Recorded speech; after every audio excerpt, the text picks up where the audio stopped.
तस्लीमा सल्लल्लाहु अला सय्यिदिना मुहम्मद व आलिहि व सहबिहि वसल्लम सल्लल्लाहु अला सय्यिदिना मुहम्मद व आलिहि सलातुन या रसूलल्लाह अलैकुम सलामुन या चमक तुझसे पाते हैं सब पाने वाले, मेरा दिल भी चमका दे चमकाने वाले। सलातुन या रसूल अलैकुम सलामुन या। तू जिंदा है वल्लाह, तू जिंदा है वल्लाह, मेरे चश्मे आलम से चुप जाने वाले। सलातुन या रसूल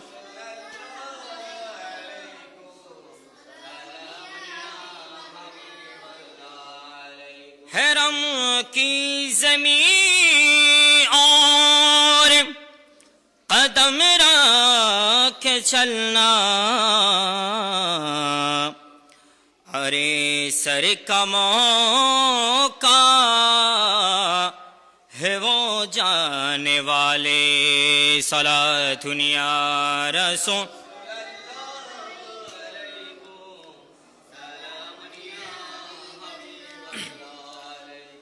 अऊज़ु बिल्लाहि मिनश शैतानिर रजीम बिबरकति व बिफज़लि बिस्मिल्लाहिर रहमानिर रहीम। सुब्हानल्लज़ी अस्रा बिअब्दिही लैलन मिनल मस्जिदिल हराम इलल मस्जिदिल अक़सा। सदक़ल्लाहु मौलाना अज़ीम व सदक़ रसूलुहु नबियुल हबीबुल करीम व नहनु अला ज़ालिका लमिनश शाहिदीन वश्शाकिरीन वल्हम्दुलिल्लाहि रब्बिल आलमीन। मौलाया सल्लि व सल्लिम दाइमन अबदा अला हबीबिका खैर खल्क़ि कुल्लिहिम।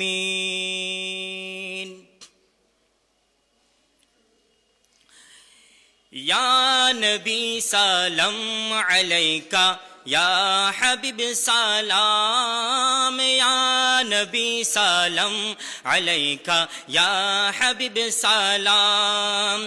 अस्सलातु वस्सलाम या नबी खैरुल अनाम, अस्सलातु वस्सलाम या नबी खैरुल अनाम। या नबी सलाम अलैका या हबीब सलाम, या नबी सलाम अलैका या हबीब सलाम। मेरा रोज़ों ते अल्लाह अपनी नबी की दावत दिए निये गेलन आरशे पाके, दावत दिए निये गेलन आरश पाके। रब ताला रे मुहब्बत, रब ताला रे मुहब्बत दिए चन সালাম ইয়া নবী সালাম আলাইকা ইয়া হাবিব সালাম ইয়া নবী সালাম আলাইকা ইয়া হাবিব সালাম আসসালাতু ওয়াসসালাম ইয়া নবী খায়রুল আনাম আসসালাতু ওয়াসসালাম ইয়া নবী খায়রুল আনাম ইয়া নবী সালাম আলাইকা ইয়া হাবিব সালাম ইয়া নবী সালাম আলাইকা ইয়া হাবিব সালাম। মুআজ্জাজ মুহতারাম ওয়াজিবুল ইহতারাম, সম্মানিত মুসল্লিনে কেরাম, ঐতিহ্যবাহী রহিম বসু চৌধুরী জামে মসজিদের উপবিষ্ট সম্মানিত মুসল্লিনে কেরাম, আসসালামু আলাইকুম ওয়া রাহমাতুল্লাহি ওয়া বারাকাতুহু। আল্লাহ পাক মহান রব্বুল আলামিনের দরবারের মধ্যে লাখ কোটি শুকরিয়া আদায় করতেছি, যেই মহান রব্বুল আলামিন আমাদেরকে সপ্তাহের শ্রেষ্ঠ দিন জুমার নামাজ আদায় করার জন্য পৃথিবীর সবচাইতে শ্রেষ্ঠ ঘর আল্লাহর ঘর মসজিদে আসার বসার তৌফিক দান করেছেন। সবাই মালিকের দরবারে উচ্চ আওয়াজে একবার বলুন আলহামদুলিল্লাহ। এবং সাথে সাথে লাখো কোটি দরুদ সালামের হাদিয়া পেশ করতেছি নবী কুলের সরদার, খাতামুন নবীন, শফিউল মুযনিবিন, आकाए नामदार, ताजदार नबी, रहमत का खजीना नबी, अटकाना जन्नतेर मालिक नबी, रातेर किछु अंशेर मध्य खुदार खुदाई देखने वाला नबी, साहिबे मेराज नबी, नबी मुहम्मदुर रसूलुल्लाह सल्लल्लाहु ताआला अलैहि वसल्लमेर রওজে পাকের মধ্যে আল্লাহ পাক মহান রব্বুল আলামিন আমাদের দরুদ শরীফের সওয়াবটুকু পৌঁছায় দিক। সবাই উচ্চ আওয়াজ বলুন আমিন। মুআজ্জাজ মুহতারাম, আপনারা জানেন এই মাস রজবুল মুরজ্জব, হাদিসে পাকের মধ্যে এই মাসকে রজবুন মুদার বলা হয়েছে। রজব মাসের ফজিলত সম্পর্কে আলহামদুলিল্লাহ আমরা গত জুমায় আলোচনা করেছি। যেহেতু এই মাসের অন্যতম একটি দিন মেরাজ, রসুল করিম সাল্লাল্লাহু তাআলা আলাইহি ওয়াসাল্লাম আমার আল্লাহর সাথে দিদার করার মাস। উচ্চ আওয়াজে বলুন না সুবহানাল্লাহ। হাদিস পাকের মধ্যে রাসূল করিম সাল্লাল্লাহু তাআলা আলাইহি ওয়াসাল্লাম বলেছেন, রজবু শাহরুল্লাহ, রজব হচ্ছে মহান রব্বুল আলামিনের মাস। তো মহান রব্বুল আলামিনের মাসের মধ্যে ওই রব্বুল আলামিনের সাথে যিনি দিদার করেছেন তিনি অন্য কেউ নয়, তিনি হচ্ছেন আমার আপনার নবী, নবী মুহাম্মদুর রাসূলুল্লাহ সাল্লাল্লাহু তাআলা আলাইহি ওয়াসাল্লাম। সবাই উচ্চ আওয়াজ বলুন না সুবহানাল্লাহ। দেখেন, এই মাস হচ্ছে রাসূল করিম সাল্লাল্লাহু তাআলা আলাইহি ওয়াসাল্লাম আল্লাহর সাথে দিদারের মাস, আল্লাহর সাথে সাক্ষাতের মাস। পবিত্র কালামুল্লাহ শরীফের মধ্যে হযরত সাইয়েদনা মুসা আলাইহিস সালাতু ওয়াস সালামের ঘটনা রয়েছে। হযরত সাইয়েদনা মুসা আলাইহিস সালাতু ওয়াস সালাম আল্লাহর দরবারে আরজ করতে লাগলেন, ও বারি ইলাহি, ক্বালা লান তারানি, ক্বালা রাব্বি আরিনি। আমার আল্লাহকে হযরতে সাইয়েদনা মূসা আলাইহিস সালাতু ওয়াস সালাম বলতে লাগলেন, রব্বি আরিনি, ও গো আমার আল্লাহ, আপনি আমাকে দেখা দেন, আপনি আমাকে দিদার দেন। তখন আমার আল্লাহ বলতে লাগলেন, লাম তারানি মূসা, তুমি আমাকে দেখার মতো চোখ অর্জন করো নাই, মূসা তুমি আমাকে দেখতে পারবে না। ক্বালা লান তারানি, মূসা তুমি আমাকে কখনো দেখতে পারবে না। হযরত সাইয়েদনা মূসা আলাইহিস সালাতু ওয়াস সালামের ক্ষেত্রে আমার নবী হযরতে মূসা আলাইহিস সালাতু ওয়াস সালামের ক্ষেত্রে আমার আল্লাহ বলেছেন, ও মূসা, লান তারানি, তুমি আমাকে দেখবে না, তুমি আমাকে দেখবে না। কিন্তু মিরাজের রাতে আমার নবীকে স্বয়ং রব্বুল আলামিন হযরতে সাইয়েদনা জিবরাইল আলাইহিস সালাতু ওয়াস সালামের আহ্বানে বোরাকের মধ্য দিয়ে আমার আল্লাহ স্বয়ং আল্লাহর সাথে দিদারের জন্য নিয়ে গেছেন। সুবহানাল্লাহ।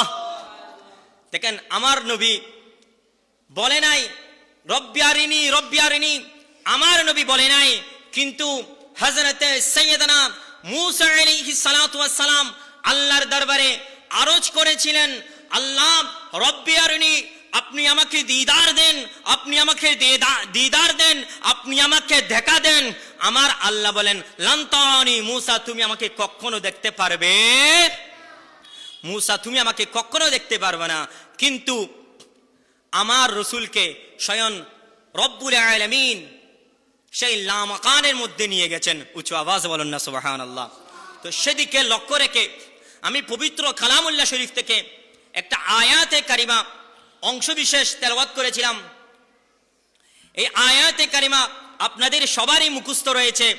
15 নম্বর পারার প্রথম পৃষ্ঠার প্রথম আয়াত রব্বুল আলামিন পবিত্র কালামুল্লাহ শরীফের মধ্যে বলতে লাগলেন, সুবহান আল্লাযী আসরা বিআবদিহি লাইলাম মিনাল মাসজিদিল হারামি ইলাল মাসজিদিল আকসা।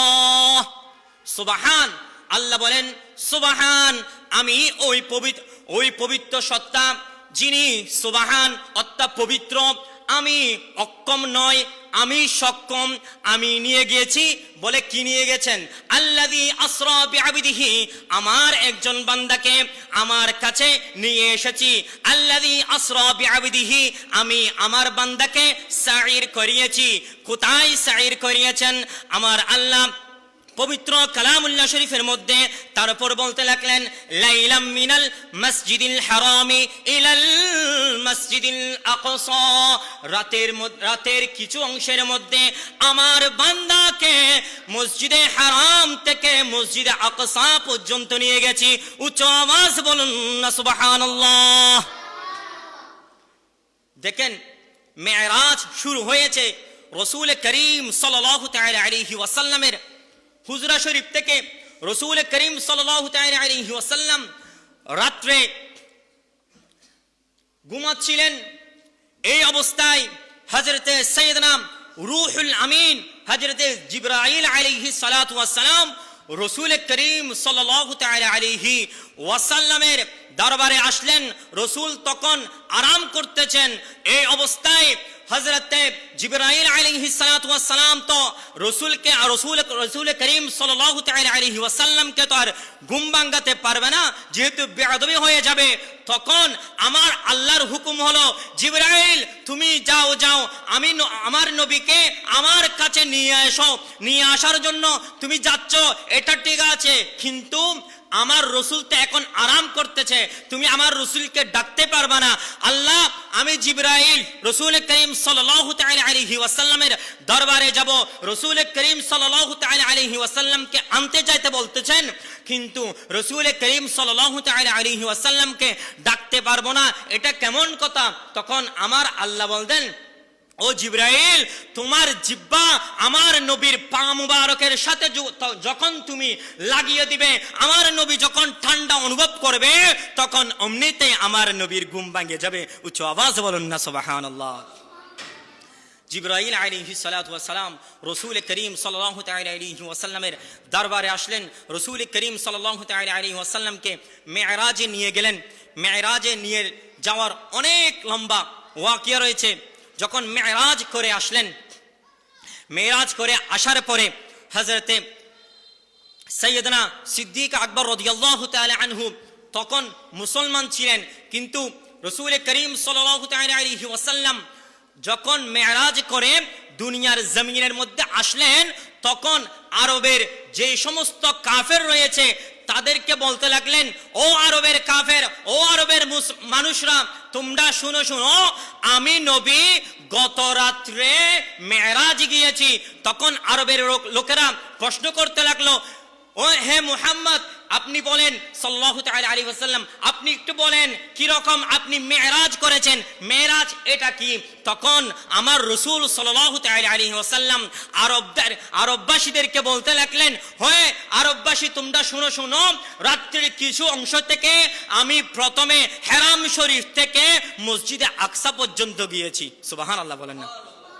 এই কথা বলার পরে আরবের কাফেররা, বিশেষ করে উতবা, শাইবা, ওয়ালিদ ইবনে মুগীরা, আবু জাহেল সহ তারা অস্বীকার করতে লাগলো, বলে কেমনে সম্ভব মক্কা শরীফ থেকে মসজিদে হেরাম থেকে মসজিদে আকসা পর্যন্ত যাওয়া, এটা কেমনে সম্ভব? তখন রাসূল করিম সাল্লাল্লাহু তাআলা আলাইহি ওয়াসাল্লাম ওই আরববাসীদেরকে বলতে লাগলেন, শুধু আমি মসজিদে আকসা পর্যন্ত গিয়েছি তা নয়, আমি মসজিদে আকসা থেকে শুরু করে লামাকান পর্যন্ত গিয়েছি। উচ্চ আওয়াজ বলুন না সুবহানাল্লাহ। তখন রাসূল করিম সাল্লাল্লাহু তাআলা আলাইহি ওয়াসাল্লাম যখন এই কথা বলতে লাগলেন, আবু জাহেল কট্টর কাফের ছিলেন, রাসূল করিম সাল্লাল্লাহু তাআলা আলাইহি ওয়াসাল্লামের উপর ঈমান আনেন নাই। তখন হযরতে সাইয়েদনা আবু বকর সিদ্দিক রাদিয়াল্লাহু তাআলা আনহু ওনার ঘরে ছিলেন। যখন হযরতে সাইয়েদনা আবু বকর সিদ্দিক রাদিয়াল্লাহু তাআলা আনহু ওনার ঘরে থাকা অবস্থায় রাসূল করিম সাল্লাল্লাহু তাআলা আলাইহি ওয়াসাল্লাম যখন মেরাজের ঘটনা উম্মতের মাঝে বলে দিলেন, আরববাসীদের মধ্যে, মক্কাবাসীদের মধ্যে যখন মেরাজের কথা বললেন, তখন কেউ বিশ্বাস করতেছে না, এটা তো অবিশ্বাস্য কথা। আরবের কাফেররা তো একদম বিশ্বাস করতেছে না, বলে এটা তো কখনোই সম্ভব না। 7 আসমান 7 জমিন এগুলো পাড়ি দিয়েছেন, 7 আসমান পাড়ি দিয়ে আল্লাহর সাথে দিদার করেছেন, এটা বিশ্বাস করব দূরের কথা, আপনি মুহাম্মদ এখান থেকে মসজিদে হারাম থেকে আপনার ঘর থেকে মসজিদ আকসা পর্যন্ত কেমনে গেলেন? এটা তো 1 মাসের রাস্তা, আপনি 1 রাতের মধ্যে কেমনে গেলেন? তখন হযরতে সাইয়েদনা আবু বকর সিদ্দিক রাদিয়াল্লাহু তাআলা আনহুর কানে এই সংবাদটা পৌঁছলো।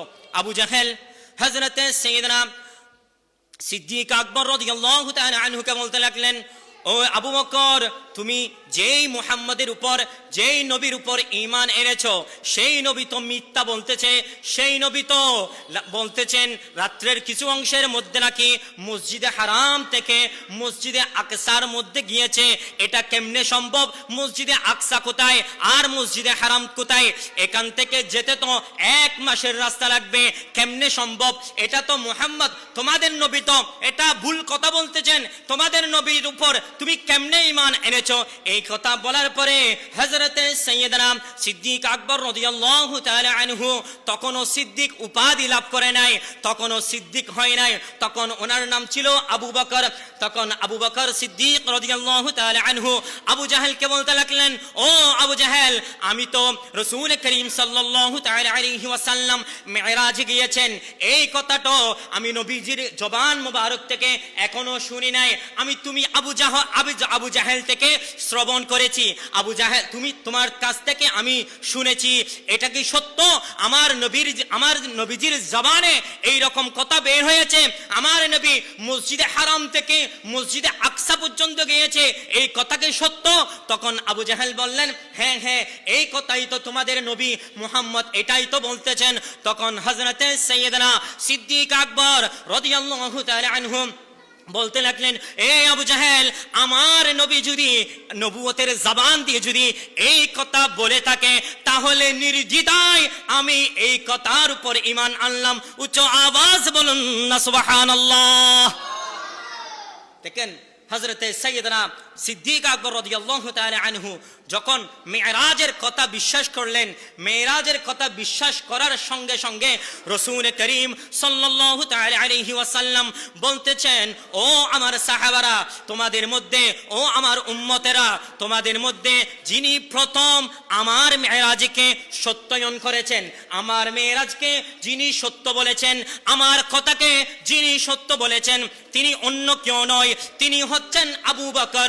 সুতরাং তোমরা জেনে রাখো ও আমার সাহাবীরা, আমি আজকে থেকে ঘোষণা করে দিলাম, আবু বকর আজকে থেকে আবু বকর নয়, আবু বকর আমার নবী। আমি নবীর মেরাজকে সত্যায়ন করার জন্য আমি নবী আল্লাহর সাথে দিদার করেছি, এটা সত্যায়ন করেছে আবু বকর, সত্য বলে সাক্ষ্য দিয়েছে। এই কারণে আমি নবী আজকে থেকে আবু বকরকে সিদ্দিক আকবর বলে ঘোষণা দিলাম। উচ্চ আওয়াজ বলুন না সুবহানাল্লাহ। দেখেন হযরত সাইয়েদনা সিদ্দিক আকবর রাদিয়াল্লাহু তাআলা আনহু আমার নবীর প্রথম সাহাবী ছিলেন। আমি সিদ্দিক আকবরের যখন আলোচনা হয়েছিল তখন হযরত সাইয়েদনা সিদ্দিক আকবরের শান বলেছিলাম, কিন্তু সিদ্দিক আকবরকে সিদ্দিক বানিয়েছেন কে? আমাদের নবী। উচ্চ আওয়াজ বলুন না সুবহানাল্লাহ। আমার নবীর মেরাজকে সত্যায়ন করার জন্য আমার নবীর মেরাজকে হযরত সাইয়েদনা সিদ্দিক আকবর বলেছেন, আমার নবী যেটা বলেছে সেটাই সত্য, এর মধ্যে আমি ঈমান আনলাম। ঈমান আনার কারণে আজকে গোটা জগতের মধ্যে কিয়ামত পর্যন্ত যারা আসবে তারা সবাই আবু বকর বলার পরে শুধু আবু বকরের মধ্যে সীমাবদ্ধ হবে না, আবু বকরের পরে আমার নবীর উম্মতেরা আবু বকর সিদ্দিক সহ বলবেন। উচ্চ আওয়াজ বলুন না সুবহানাল্লাহ। আমার নবীর বদৌলতে, আমার নবীর নবুয়তের জবান দিয়ে যেহেতু বের হয়েছে সিদ্দিক আকবর, তখন থেকে হযরত সাইয়েদনা আবু বকর সিদ্দিক রাদিয়াল্লাহু তাআলা আনহু সিদ্দিক আকবর হিসেবে ঘোষণা পেয়েছেন। উচ্চ আওয়াজ বলুন না সুবহানাল্লাহ। তো আমি এটাই বলতে চাচ্ছি, হযরত সাইয়েদনা সিদ্দিক আকবর রাদিয়াল্লাহু তাআলা আনহু মেরাজকে স্বীকার করেছেন, মেরাজকে বিশ্বাস করেছেন। মেরাজকে যেহেতু বিশ্বাস করেছেন সেহেতু আমার নবী হযরত সাইয়েদনা সিদ্দিক আকবরকে সিদ্দিক উপাধি দিয়েছেন। উচ্চ আওয়াজ বলুন না সুবহানাল্লাহ। তো মেরাজ, এই মাস হচ্ছে মেরাজের মাস, আমার নবীর সাথে আল্লাহর দিদারের মাস। এই মাস হচ্ছে এমন একটি মাস যেই মাসের মধ্যে দুনিয়ার জমিনকে আমার রসুল কদমের নিচে রেখে আমার নবী আরশে মুআল্লায় যে আমার আল্লাহর সাথে দিদার করেছেন। উচ্চ আওয়াজ বলুন না সুবহানাল্লাহ। তো আমি যে আয়াতে কারিমা তেলাওয়াত করেছি ওই আয়াতে কারিমার মধ্যে রব্বুল আলামিন বলতে লাগলেন, সুবহান আল্লাযী আসরা বিআবদিহি লাইলাম মিনাল মাসজিদিল হারামি ইলাল মাসজিদিল আকসা। আমি ওই সত্তা, আমি ওই প্রভু যিনি আমার প্রিয় বান্দাকে রাত্রিবেলার কিছু অংশের মধ্যে মসজিদে হারাম থেকে মসজিদে আকসা পর্যন্ত নিয়ে গেছি। উচ্চ আওয়াজ বলুন না সুবহানাল্লাহ। তো যেহেতু এটা পবিত্র কালামুল্লাহ শরীফের মধ্যে রয়েছে, মসজিদে হারাম থেকে মসজিদে আকসা পর্যন্ত, এই কথাটা যেহেতু পবিত্র কালামুল্লাহ শরীফের মধ্যে রয়েছে, তো সুতরাং যারা এই কথার উপর ঈমান আনবে না তারা কোরআনের উপর ঈমান আনবে না। যেহেতু কোরআন অবিশ্বাস করবে, কোরআনের উপর ঈমান আনবে না, কোরআনের উপর ঈমান না আনলে সেই ব্যক্তি মুসলমান হতে পারে। সুতরাং মেরাজ বিশ্বাস করতে হবে, মেরাজকে মনে প্রাণে ধারণ করতে হবে ইনশাআল্লাহ।